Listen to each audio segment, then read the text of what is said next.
2014, 2 mois après avoir kidnappé 10 ouvriers chinois à Waza, le groupe terroriste Boko Haram va enlever la femme du ministre Amadou Ali. Le chef du village de Kolo Fata et quelques membres de sa famille. Quant au ministre Amadou Ali, il va échapper à cette traquenard, mais son aide de camp sera tué. Chers amis, où que vous soyez, je vous souhaite la bienvenue dans la tête de Paul Biya, 2014, numéro 36, Saturne. 2014, âgé de 79 ans, le président de la Cour suprême du Cameroun, M. Dipanda Mouele, va donc prendre sa retraite. Il sera remplacé par Daniel Mekobe-Soné, qui était l'ancien conseiller de la même Cour suprême. Alexis Dipanda Mouele a passé 25 ans comme président de la Cour suprême du Cameroun. Bonne retraite. 2014. L'ancien secrétaire général à la présidence, le professeur Titus Edzoa, sera libéré après avoir passé près de 17 ans en prison. Son compagnon, Michel Thierry Atangana, lui aussi. Monsieur Titus Edzoa était accusé par la présidence de détournement. Mais on sait très bien que le vrai problème et le vrai malheur de cet ancien secrétaire général à la présidence, c'est d'avoir osé poser sa candidature pour être président de la République en 1997. L'ancien secrétaire général à la présidence et ministre de la Santé avait démissionné de son poste pour se présenter aux élections présidentielles en 1997 et malheureusement, il sera plutôt en prison. 2014, Paul Biya lance un plan d'urgence de 935 milliards sur 3 ans. Alors, à quoi vont servir les 935 milliards? Alors, ce plan d'urgence triennal va donc, premièrement, servir à booster, on va dire ça comme ça, permettez l'anglicisme, ou si vous voulez, va servir à aider à la production au niveau de l'agriculture, l'élevage, la construction des chambres froides pour la conservation des aliments. Également vont servir à la construction des hôpitaux. Donc on va investir dans les infrastructures du système de santé, à la construction des routes secondaires, des postes de police et de postes de gendarmerie. Ils vont également se servir de cet argent pour construire près de 3000 forages et électrifier les villes de Douala et de Yaoundé. Bon, maintenant ma question c'est qu'on est en 2014, nous sommes en 2020. Est-ce que vous voyez les effets de ces investissements-là? Voyez-vous de l'éclairage dans les villes de Douala et Yaoundé? 2014, Paul Biya va signer un nouveau décret présidentiel parce que dans la lutte contre Boko Haram, il va donc ainsi créer le chef de l'État un 4e régiment militaire qui sera donc basé à Maroua et ce sera donc pour lutter bien sûr contre Boko Haram, le terrorisme qui, n'est-ce pas, est en train de s'aimer beaucoup de la désolation dans le nord du Cameroun. Et il y aura également un 4e régiment de gendarmerie, le tout basé à Maroua. 2014, l'ancien directeur de la CRTV de 1988 à 2004, le professeur Gervais Mendozé, le mariologue, si vous voulez, le serpentologue, tout ce que vous voulez, le père de la mère de Jésus, cet homme qui est très pieux en passant, hein, qui est un grand chrétien, eh bien, il est accusé de détournement de deniers publics. Alors, on l'avait limogé déjà 10 ans plus tôt, mais c'est en 2014 qu'on décide de le mettre en prison. En attendant, le professeur Gervais Mendozé a pu donc jouir de tout cet argent qu'il avait ramassé alors qu'il était directeur général de la CRTV. Quelle honte!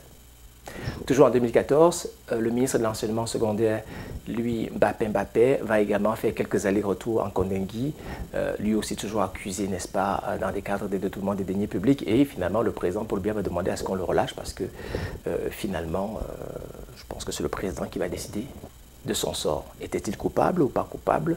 On ne le saura jamais. Toujours en 2014, l'impôt des sociétés baisse de 35 à 30%. De quoi soulager un tout petit peu les entrepreneurs camerounais. 2014, AES Sonel est vendu à Eneo. On reprend les mêmes, on refait les mêmes choses. Donc AES Sonel, qui a totalement échoué dans son mandat, qui était d'électrifier plusieurs villes du Cameroun, qui était d'éviter le délestage aux Camerounais, eh bien, AES Sonel est vendu à Eneo. Eneo est là. Nous sommes en 2014. Est-ce que Eneo, pensez-vous, va réussir à relever le défi que la Sonel n'a pas pu relever, que AES Sonel n'a pas pu relever? Eh bien, nous sommes rendus aujourd'hui avec une 3e compagnie, n'est-ce pas, qui tient notre électricité au Cameroun. Juillet 2014, c'est la hausse des prix des carburants. Et comme vous savez, dès qu'on augmente les prix des carburants, et bien sûr, cela a un impact sur le prix du transport public. Dont le transport public des villes et de Yaoundé, par exemple, le taxi passe de 200 à 250 francs.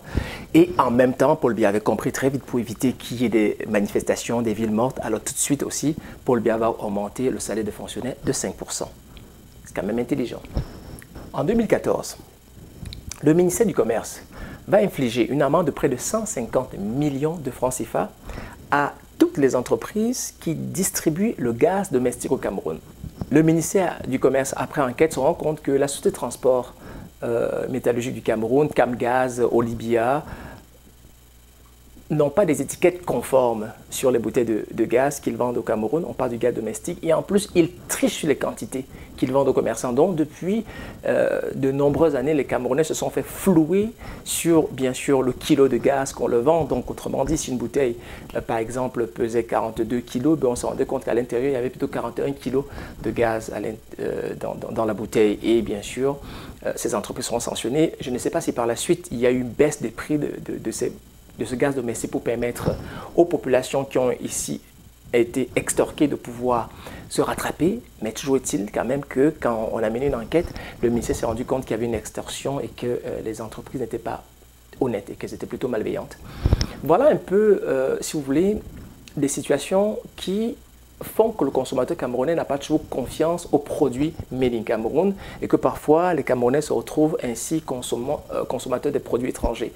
Parce que très souvent, les fabricants locaux ne sont pas toujours très honnêtes, surtout en ce qui a trait à l'étiquetage, à l'emballage, au respect des normes et surtout encore au respect même de ce qu'ils vendent aux consommateurs. La tricherie ne paye jamais.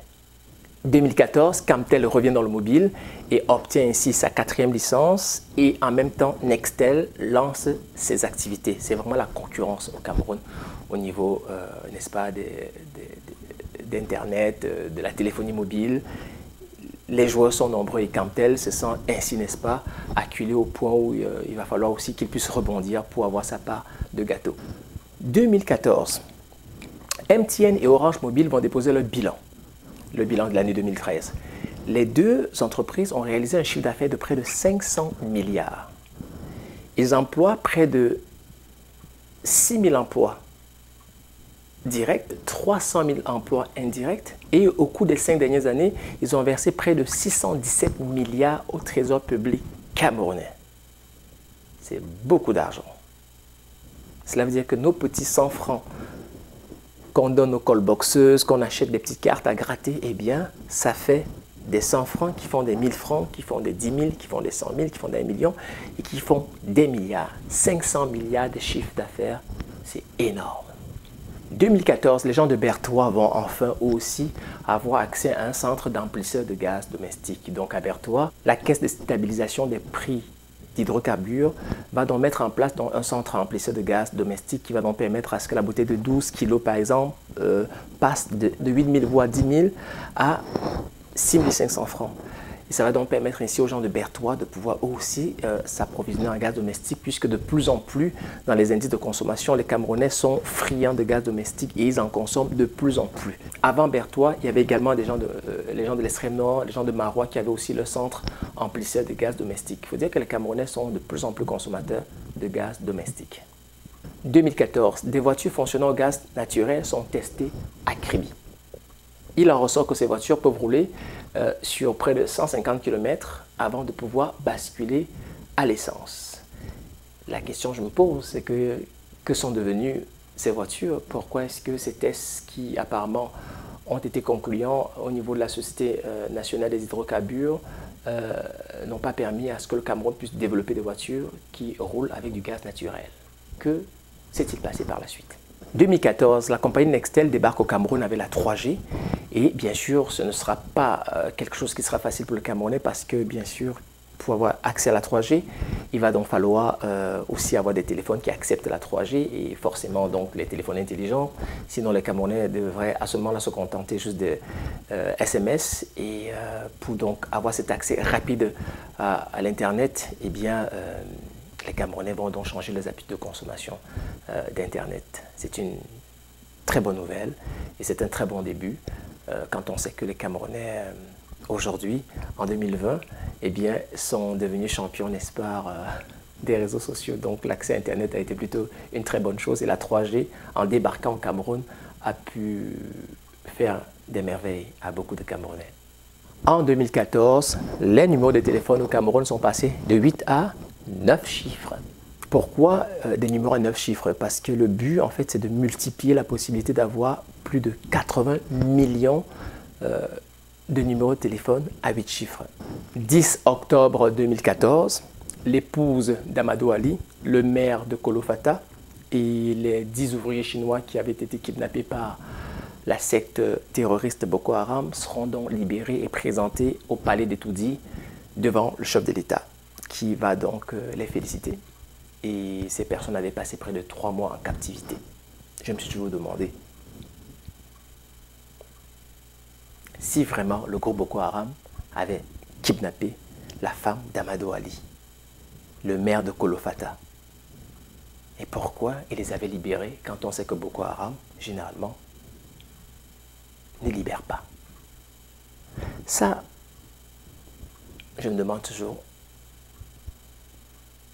quelle est la part de vérité dans cette histoire? 2014, le gouvernement du Cameroun rompt avec la société française Thales qui avait pour mandat de la conception, la sécurisation de la carte nationale d'identité camerounaise. Le gouvernement du Cameroun leur accuse de plusieurs manquements à leur contrat et surtout de surfacturation. Et voilà, donc Thales ne va plus pouvoir émettre les cartes d'identité. Le 13 août 2014, le Premier ministre du Cameroun, Philemon Yang, va signer un décret qui va permettre à la Caisse nationale de la prévoyance sociale d'assurer tout le monde désormais, les notaires, les avocats, les prestataires de services libéraux et même les étudiants peuvent désormais être assurés à la Caisse nationale de prévoyance sociale. 19 septembre 2014, inondation monstre dans l'extrême nord du Cameroun, la digue de Maga va céder malgré les travaux de renforcement faits par le génie militaire. Cette digue va faire des inondations monstres. Les pluies d'août et de septembre 2014 vont avoir raison malheureusement du dispositif sécurité qui avait été mis en place. Et la digue de Maga, c'est dans l'extrême nord, dans le maillot d'Anaï. 2014, Sepp Blatter, le président de la FIFA, Issa Yatou, le président de la CAF, le ministre de la Jeunesse et des Sports, Adoum Garoua, vont inaugurer le centre CAF de Mbankomo. Ce centre qui contient près de 3 terrains de foot, parmi lesquels 2 sont synthétiques, une à la pelouse naturelle, possède également une salle multifonctionnelle, donc multisport, on va dire, de basket, handball, volleyball et même une piscine olympique. Ce centre contient également une salle de conférence de près de 110 places, une salle de conditionnement physique, un restaurant-bar de 104 places et des chambres luxueuses. Donc le centre CAF de Mbankomo est une place excellente pour permettre à des joueurs de pouvoir se ressourcer et de se mettre en forme. Coupe du Monde 2014, le Cameroun malheureusement ne va pas passer le premier tour, battu par le Mexique, battu par le Brésil, éliminé par la Croatie. Le Cameroun va offrir une piètre prestation et va donc quitter cette Coupe du Monde en catastrophe et on n'oubliera jamais ce coup de coude d'Alexandre Son, n'est-ce pas, sur un joueur croate qui a fait le tour du monde. Rappelez-vous, il y a eu pas mal de parodies de cette scène-là où on pouvait voir Alexandre Son avec une machette, avec une pelle, en tout cas, bref, c'était une piètre prestation des Lions indomptables, c'était une Coupe du Monde à oublier. 2014, le Cameroun ferme ses frontières face à la fièvre Ebola qui touche quelques pays en Afrique et se met donc en mode alerte. Près de 630 millions de francs vont être débloqués afin de se rassurer que les Camerounais ne puissent pas attraper cette maladie. 2014, je ne sais pas si beaucoup de Camerounais le savent, mais au Cameroun, les enfants de moins de 5 ans ont accès au traitement gratuit en ce qui est trait au paludisme. Les femmes enceintes vont payer jusqu'à 4 000, les autres adultes vont payer jusqu'à 8 000. Mais pour les enfants, c'est la gratuité s'ils ont moins de 5 ans. Donc c'est très important, si jamais votre enfant a le palu et qu'il a moins de 5 ans, sachez qu'au Cameroun, le traitement est gratuit. C'est une prise en charge par l'État. 2014, Françoise Fonning meurt aux urgences de l'hôpital central de Yaoundé dans un accident de circulation survenu entre Bafoussam et Yaoundé. Françoise Fonning était députée du Vouri, mairesse de Douala 5e, la toute première femme présidente de la section RDPC. Elle était également une femme d'affaires redoutable elle avait créé le groupement des femmes d'affaires du Cameroun et elle avait été portée à l'Organisation mondiale des femmes chefs d'entreprise. Elle avait du charisme, elle avait de la gueule, elle avait réussi à haranguer des foules afin que celles-ci votent massivement pour le président Paul Biya, dont elle était fidèle. Françoise Fonning va manquer aux Camerounais. Un jour, je vous ferai une lecture de quelques-unes de ses phrases les plus célèbres qui donnaient du sourire aux Camerounais. Madame Françoise Fonning, paix à son âme, c'était une femme très aimée par les Camerounais. 22 juillet 2014, c'est le propriétaire de l'hôtel Aqua Palace, maire de Bayangam aussi, André Soyen, qui malheureusement va rejoindre le pays de ses ancêtres. André Soyen était un homme d'affaires très connu à Douala. 15 novembre 2014, Jérôme Mendonga rend l'âme à l'hôpital central de Yaoundé. Alors, Jérôme Mendonga, c'est l'ancien ambassadeur du Cameroun aux États-Unis de 1993 à 2008. Il sera accusé en 2009 de détournement de deniers publics dans l'affaire de l'avion président, l'Albatros. Il va donc être condamné en 2012 pour 15 ans d'emprisonnement ferme. Et en 2014, il était déjà à 5 ans de prison, parce qu'il avait déjà fait 3 ans avant son procès. Et malheureusement, il ne pourra donc pas tenir ce temps de prison et il va donc rendre l'âme après 5 années. Voilà ce qui marque l'année 2014 au Cameroun. Si vous avez aimé, merci de partager. C'était donc Dans la tête de Paul Biya 2014, numéro 36. Merci.